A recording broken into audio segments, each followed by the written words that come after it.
Good day, everyone. This pre-recorded answer the question, is the documentary entitled Kingmaker a reclamation project for a controversial political figure?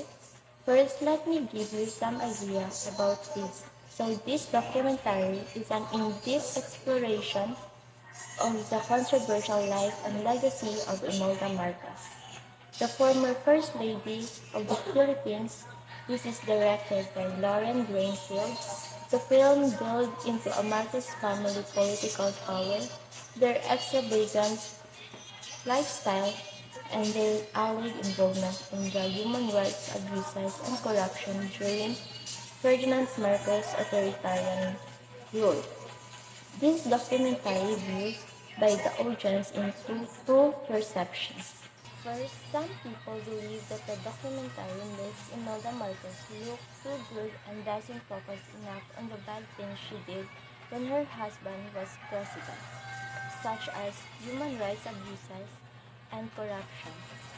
Second, other believes that the documentary is fair and show how much influence Imelda Marcos has on the Philippine politics and how power works in the Philippines. Then for me, it is a reclamation project for a controversial political figure because the documentary could be seen as a way for the Marcos family to tell their side of the story, change how people think about them. It also gives people a chance to think critically about how President Marcos affected Philippines history and makes them question their own bias and beliefs about controversial figures, which can help people to understand history in a more complex way. The Kingmaker, a documentary directed by Lauren Greenfield, critically examines the controversial political figure Imelda Marcos and her impact on the Philippines. Instead of serving as a reclamation project, the film offers a deep exploration of Marcos' unchecked opulence, corruption, and the consequences of her action, shedding light on the harrowing stories of political oppression and manipulation. The Kingmaker documentary in the Philippines, directed by Lauren Greenfield, does not appear to be a reclamation project for the controversial political figure Imelda Marcos. Initially, there may be a concern that the film could attempt to humanize Marcos, as it delves into early scenes depicting her gestures of charity. However, as the documentary unfolds, it becomes clear that Greenfield maintains a critical perspective, exposing the extreme ego, corruption, violence, and greed associated with Marcos and her regime instead of rehabilitating Marcos' image.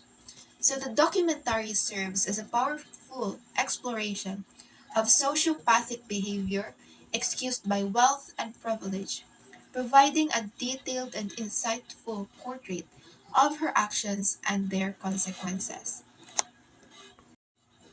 The Kingmaker actively challenges the false narratives presented by Imelda Marcos, offering a study in propaganda and the revisionist history. The filmmaker turns her lens away from Marcos to highlight the suffering of those affected by the decisions made by her and her husband, Ferdinand Marcos. The documentary becomes a chapter in the ongoing story of the Marcos legacy, emphasizing the importance of truth over manipulated perception and raising awareness about the potential long-term impact of such political figures on a nation's history and politics. I am Roslyn May Canario, and in this video I will answer the question, is there a reclamation project for a controversial political figure?